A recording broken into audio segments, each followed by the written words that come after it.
রাধে রাধে বন্ধুরা, জয় গৌর জয় নিতাই। আজকে একাদশী তিথি, তোমরা সবাই জানো। তাই আজকে সকাল সকাল উঠেই চান টান সমস্ত কিছু হয়ে গেছে। সকাল থেকেই ভিডিওটা শুরু করতে পেরেছি, তাই তোমাদের আগে দেখাবো। ঠাকুর পুজো হয়ে গেছে, ঠাকুরের ভোগ দর্শন একটু করিয়ে নিই। একটু এই দেখো, ওপর থেকে দেখাই। আজকে ঠাকুর পরিষ্কার করেছি, জানো তো। আজকে অনেকটা ভোরবেলা উঠেছি বলে, আজকে একটু সময় পেয়েছি বলে আজকে ঠাকুর পরিষ্কার করেছি। সমস্ত ঠাকুরের পোশাক আশাক সব পাল্টেছি। তোমরা দেখো আর দেখে আমাকে বলবে, জানাবে কেমন লাগছে আমার ঠাকুরকে সাজুগুজু করে। হ্যাঁ, আমি আগে প্রত্যেক বৃহস্পতিবার করতে পারতাম, এখন আর প্রতি বৃহস্পতিবার পারি না। অনেক কাজের প্রেশার আর শরীরও দেয় না, যার জন্য আমি প্রতি বৃহস্পতিবার আর পেরে উঠি না। তার জন্য করি কি, আমার এখন সেটা আস্তে আস্তে মাসে গিয়ে এমনি রোজের ঝাড়া মোছা করে নিই, কিন্তু মেন পরিষ্কারটা আজকে যেভাবে করলাম ভোর থেকে উঠে, সেই মেন পরিষ্কারটা আমি করি একদম, মানে মাসে একবার করে করি। একদম ওপর থেকে নিচ পর্যন্ত সমস্ত কিছু ভালো করে করি। এখনও পর্যন্ত মহাপ্রভুর গলায় মালাটা দেয়া হয়নি। আজকে আশিসবাবু মালা আনতে গেছে, পরে দেব। আজকে যাই হোক গাছের ফুল দিয়ে পুজো করেছি, আর তোমাদের একটু ভোগ দর্শন করিয়ে দিই। এই ঠাকুরকে ফল আর মিষ্টি দিয়ে পুজো দিয়েছি। আর প্রদীপ টদীপ জ্বলছে, তোমরা দেখতেই পাচ্ছ। আর তোমরা সঙ্গে থাকো, সাথে থাকো, আর সারাদিনে যা যা করছি তোমাদের সঙ্গে একটু শেয়ার করব। বন্ধুরা, রান্নাঘরে চলে এসেছি। এবার রান্নাঘরের কাজকর্ম সারা। এবার দুধ জাল দেবো। দুধে একটু জল মিশিয়ে হালকা করে নিই, মানে বেশি ঘন থাকে দুধটা। এই দুধটা তো খাওয়া ভালো না, গ্যাস হবে।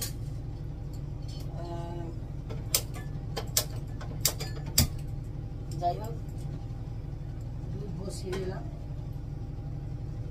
আর দুধে একটু চিনি দিই। কেন দুধটা চিনি দিয়ে জাল দিই বন্ধুরা জানো? আমার মা বলতেন দুধে চিনি দিয়ে দুধ ফোটালে দুধের নাকি গুণ বাড়ে। জানি না, তারা যা বলে গেছে গুরুজনরা, সেগুলো মানার চেষ্টা করি মাত্র, এই আর কি, আর কিছু না। এই একদিকে চা বসিয়েছি।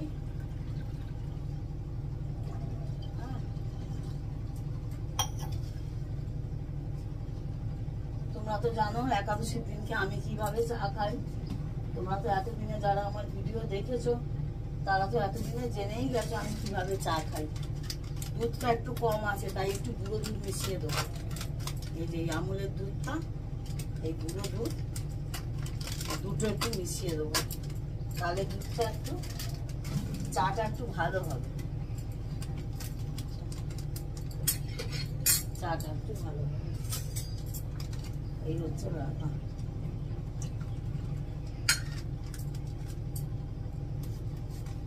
চা অত্যাধিক পাতলা হয়ে গেলে ভাল লাগে না, তখন লিকারটা বেশি হয়ে যাবে। এই দিয়ে এই একটু গোলাতে থাকবো, গুলে যাবে, তারপর চা পাতাটা দিয়ে দেবো। সবকিছুই তাড়াতাড়ি করার চেষ্টা করি, খুব একটা বেশিক্ষণ আমি দাঁড়িয়ে থাকতে পারি না, তো যার জন্য হয় কি, আমাকে একটু চটপট চটপট কাজ করতে হয়। আর কাজকে ছোট করতে হয়, কাজকে বেশি বাড়িয়ে করলে হবে না, কাজকে ছোট করে নিতে হবে। হ্যাঁ, কারণ বয়স বাড়ছে, শারীরিক ক্ষমতাও কমে যাচ্ছে আস্তে আস্তে। যার জন্য হয় কি, খুব চটপট চটপট কাজ কি করে করা যায়, চট জলদি কাজ। দুধটা বসিয়ে দিলাম, ওই দুধে আলাদা করে আর গরম জল করলাম না। দুধটা যেহেতু উষ্ণ উষ্ণ গরম হয়েছে বলে ওর মধ্যে পুরো দুধটা ঢেলে দিলাম। ঢেলে দিয়ে এবার চা পাতাটা দেবো। এই দেখো বন্ধুরা, এই চা পাতার মধ্যে আমার তুলসী পাতা দেয়া থাকে, গোবিন্দ চরণের তুলসী পাতা দেয়া থাকে, জানো তো, এই চা পাতার মধ্যে। এইভাবেই আমি উপোস তিরেস পালন করি।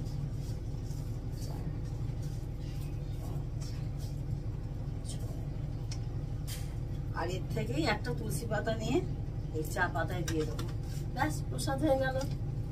এবার ওম গোবিন্দায় ভোজনায় নমঃ বলে সেবা করতেই পারি, কোনো অসুবিধা নেই। বুঝতে পেরেছ? বাঁচতেও তো হবে, বলো, খেতেও হবে, বাঁচতেও হবে, কাজও করতে হবে, সবই করতে হবে।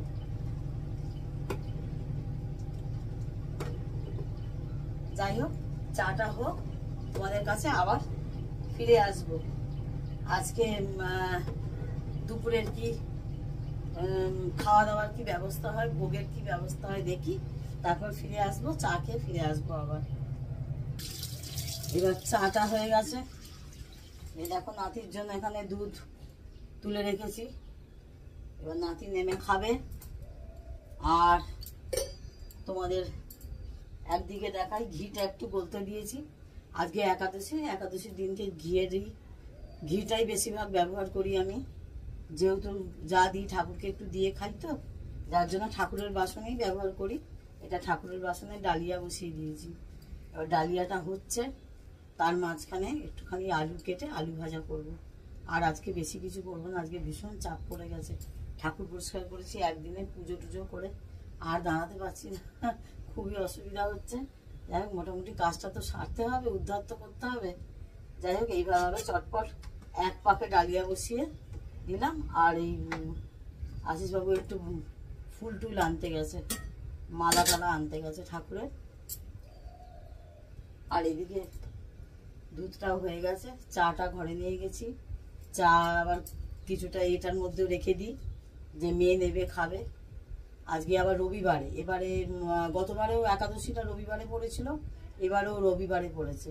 যাই হোক, জামাই বাড়িতে আছে, হ্যাঁ জামাই বাড়িতে আছে, তা এবার সেও এসে চা খাবে, সেও নেবে চা খাবে। ওই জন্য একটু জোগাড় করে রাখলাম, চাটাগুলো সব একসাথেই করে নিলাম। আর বারে বারে চা করতে পারি না। অনেকে হয়তো ভাববে এতটা চা কেন একসাথে করে, বারে বারে অনেক বাড়িতে লোক তো, যার জন্য বারে বারে চাটা করা সম্ভব হয় না। ওই একবারই বড় জায়গা করে আমি চা করে এই জগটার মধ্যে রেখে দিই, এই স্টিলের জগটার মধ্যে রেখে দিই। এবারে যার যখন সময় হয় সে তখন খায়, আমার বারে বারে দেবার অপেক্ষা কেউ করে না। আর আমিও করতে বারণ করি যে আমার অপেক্ষা কেউ করো না, যে যা নিজের মতন নিয়ে ঢেলে খেয়ে মাইক্রোওভেনে ঠান্ডা হয়ে গেলে, গরম থাকলে স্টিলের জায়গা তো বেশ কিছুক্ষণ গরম থাকে, অনেকক্ষণ গরম থাকে, হ্যাঁ। তা যাই হোক, মাইক্রোওভেনে গরম করে নিয়ে খেয়ে নেয়, আর আমার অপেক্ষা কেউ করে না। আর বন্ধুরা, বয়স বাড়ছে তো, আর এত আর সামাল দিয়ে উঠতে পারি না, এত আর সামাল দিয়ে উঠতে পারি না। ঘিটা একটু গলে গেলে তখন একটু ডালিয়ার মধ্যে ছড়িয়ে দেবো, খেতে ভালো লাগবে। আর একটু আলু ভাজাটা করব, ওটাও অল্প একটু ঘিয়ে আর আলু ভাজাটাও করব, বেশি তেল ফেল দেবো না, এইভাবেই আলু ভাজাটাও করে নেবো। যাই হোক, সকালটা এইভাবেই শুরু হলো, তোমাদের সঙ্গে একটু শেয়ার করলাম। ডালিয়াটা তো হতে অনেক সময় লাগবে, ডালিয়া কমপ্লিট হতে টাইম লাগবে। আলুটা কাটি, আলুটা ভাজি, তোমরা ততক্ষণ সঙ্গে থাকো। চাটাও হয়ে গেছে, চাটা ঘরে নিয়ে গিয়ে রেখেছি, দেখি ডালিয়াটা ফুটে আসুক, ঠিক আছে? তোমাদের আবার পরপর দেখাবো, আবার ঠাকুরকে যে ভোগ দেবো সেটাও তোমাদের একটু দেখানোর চেষ্টা করব। এই যে বন্ধুরা দেখো, এখানে আলু ভাজাটা রেডি হয়ে গেছে কড়াইতে। যাতে ভিডিও বেশি যাতে না বড় হয়, তার জন্য আমি অল্প অল্প করে ছোট ছোট করে তোমাদের সঙ্গে একটু একটু করে শেয়ার করছি। এবার ঠাকুরের ভোগের থালাটা একটু সাজিয়ে নেবো, হ্যাঁ, তোমরা সঙ্গে থাকো, দেখতে থাকো।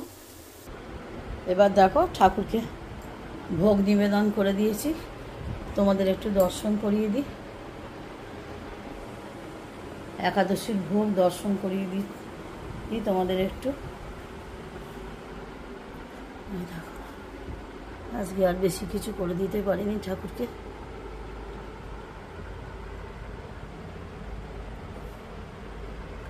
ডালিয়া, আলু ভাজা আর মিষ্টি দিয়ে আজকে দুপুরে ভোগ দিলাম ঠাকুরকে। তোমরা এটা দর্শন করো।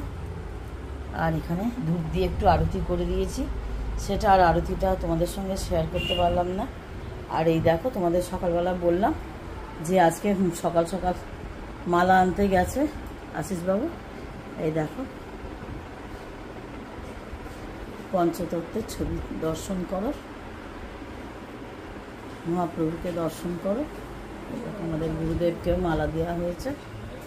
আর এই দেখো, এইখানে আজকে যেহেতু লোকনাথ বাবার জন্মতিথি, সেহেতু লোকনাথ বাবার গলাতেও মালা দেওয়া হয়েছে। এই তোমাদের ভোগ দর্শন করলাম। বলি 8 থেকে 80 সবাই করো, এসে একাদশী করি, হরিব্রত পালন করি, সব কিছু বারব্রত। এই একাদশী হলো হরিব্রত, এটা করতেই হয়। কলিযুগে এটা বারবার মহাপ্রভুর নির্দেশ। তোমাদেরকে প্রতিটা একাদশীতেই আমি এই কথাটা বলি, তার কারণ হচ্ছে যাতে তোমাদের শুনতে শুনতে তোমাদের একটুখানি মনের ইচ্ছে জাগে, আশা জাগে যে আমরাও করব। হ্যাঁ, এটা করা এমন কিছু কঠিন ব্যাপার না। আমরা নিত্য নৈবেদ্যিক কাজের মধ্যে আমরা এটা করতেই পারি, করে নিতেই পারি। এটা কোনো কিছু খুব একটা সমস্যা হয় না। হয়তো সবাই ভাববে একাদশী মানে বিরাট বড় একটা কঠিন ব্রত পালন করা, কিন্তু তার কিন্তু কোনো কারণ নেই, কোনো মানে নেই। আমি সবসময় বলি উত্তম, মধ্যম আর কনিষ্ঠ 3 ধরনের একাদশী আছে। যে যেরকম ভাবে পারবে সে সেরকমভাবে করো। কারণ একাদশী যে উত্তমটাই করতে হবে তার কোনো মানে নেই। কারণ এই কলিযুগের মানুষের যা অসুখ, শরীরে যা অসুস্থ, তারা কিন্তু ওষুধ পালা ছাড়া তাদের কিন্তু জীবনটা তাদের চলছে না। ওষুধপালা খেয়েই তাদের দিনটা শুরু হচ্ছে। সকালবেলা প্রথম তার দিন শুরুই হচ্ছে ওষুধ খেয়ে।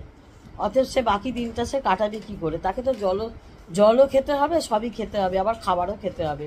তাহলে সে কীভাবে সে কী করবে? তা নাকো। তার থেকে বড় কথা, তুমি সব কিছুই গোবিন্দকে ভোগ লাগিয়ে তুমি খেতে পারো, তোমার কোনো বিধিনিষেধ নেই। তার থেকে আমাদের মনে হয় উত্তমটায় না যাওয়াই ভালো। আর মধ্যম হচ্ছে শুধু ফল, দুধ আর শরবত। সেটাও যদি কেউ না পারো, আমি যেমন দুটোর কোনোটাই পারি না, আমি কনিষ্ঠটা করি। আমি কনিষ্ঠটা কিভাবে করি তোমাদের আমি সকাল থেকে সমস্তটা দুপুর পর্যন্তটা শেয়ার করি, রাত্রিরটা শেয়ার করি না। রাত্রিরে ঠাকুরকে আমি জল মিষ্টি দিয়ে দিই, আর আমরা একটু ময়দা টয়দা খাই। হ্যাঁ, সেটা কিভাবে খাই না, সেটা ওই গোবিন্দ চরণে তুলসী দিয়েই আমরা খাই। হ্যাঁ, এইভাবেই খাই। আর ওম ভোজনায় গোবিন্দায় নমঃ এই মন্ত্রটা বলে তুমি যদি গোবিন্দর কোনো কিছু যদি না স্পর্শ করাতেও পারো, হয়তো তোমার কাছে চরণের তুলসী নেই, তুমি কি করবে? যেটা খাবে, যেদিন যা ভগবান জোটাবে সেদিন তাই খেতে হয়। সারদা মা তো বলেই গেছেন, যেখানে যেমন সেখানে তেমন, যখন যেমন তখন তেমন। এইভাবেই জীবনটাকে চালনা করতে হয় আমাদের। অতএব যখন খাবে, খাবারটাকে নিয়ে কপালে ঠেকিয়ে ওম ভোজনায় গোবিন্দায় নমঃ বলে তুমি নিজে গ্রহণ করবে। আগে গোবিন্দকে সেবা দেওয়া হয়ে গেল, তারপরে তুমি শেষ খাবারটা গ্রহণ করলে, তাতে কোনো অপরাধ নেই। খেলে যে একবারে খুব পাপ হয়ে যাবে তা কিন্তু নয়, একদমই নয়। মানুষ হয়তো ভাবে উপবাসে আমি যদি কিছু খেয়ে ফেলি ভীষণভাবে ক্ষতি হয়ে যাবে, তা কিন্তু নয়। এটা বারবারই বলছি, একাদশী কিন্তু না খেয়ে করার তার মধ্যে কোনো কৃতিত্ব কিন্তু আমার মনে হয় না পাওয়া যায়। আর ঠাকুর কোথাও বলে দেননি যে একবার না খেয়ে তুমি নির্জলা থেকে তুমি এই উপবাস ব্রত পালন করো। করতে যারা পারে তারা তো ভীষণ ভালো পারে, কিন্তু আমি তো করতে পারি না। আমি সহজ পদ্ধতিটাই তোমাদের সবসময় বলবো, যে যারা সহজ পদ্ধতিতে করতে পারবে, যাদের করতে হয়তো এমন কিছু মানুষ আছে, আমাদের বন্ধুবান্ধবরা আছে, ওয়াইটির বন্ধুরা আছে, ইউটিউবের চ্যানেলের বন্ধুরা আছে, যে যাদের করতে হয়তো দেখতে দেখতে ভীষণভাবে ইচ্ছা করে, কিন্তু তারা করতে পারছে না। বা যাদের ঘরে হয়তো গোপাল আছে কিন্তু তারা করতে পারছে না, এই নানান রকম বিধিনিষেধ, এটা খাবে না, ওটা করবে না, এটা করো না, আর ওটা করো না। কারণ একাদশীতে নায়ের সংখ্যা সব থেকে বেশি হচ্ছে না, করবে না, এটা করা যায় না, নাটা বেশি। কিন্তু এত নায়ের মধ্যে আমার মনে হয় না গিয়ে তুমি কিভাবে সহজভাবে তুমি এই ব্রতটা পালন করতে পারবে, সেইটা শোনাটাই আমার মনে হয় সব থেকে ভালো কাজ। তাই 8 থেকে 80 আমরা সবাই করি একাদশী। সকলে ভালো থাকো, একাদশীর শুভেচ্ছা সকলকে জানাচ্ছি। আর তোমরা এই ব্রত পালন করো। আর অবশ্যই লোকনাথ বাবার জন্মতিথি তে সকলকে বলবো যে তাকে স্মরণ করো, তার শরণাপন্ন হও, তার আশীর্বাদ সবার, তার কৃপা সকলের ঘরে বর্ষিত হোক। আর গোবিন্দ কৃপা অবশ্যই সকলের ঘরে বর্ষিত হোক, মা লক্ষ্মী কৃপা সকলের ঘরে বর্ষিত হোক। সকলে ভালো থাকো, সুস্থ থাকো। শুভ একাদশী, শুভ লোকনাথ বাবার পুজো সকলে ভালোভাবে পালন করো। সকলে ভালো থাকো, সুস্থ থাকো। ততক্ষণ জয় গৌর, জয় নিতাই, রাধে রাধে। আবার পরবর্তী ভিডিওতে তোমাদের সঙ্গে দেখা হবে। ততক্ষণ তোমরা সকলে ভালো থেকো, রাধে রাধে।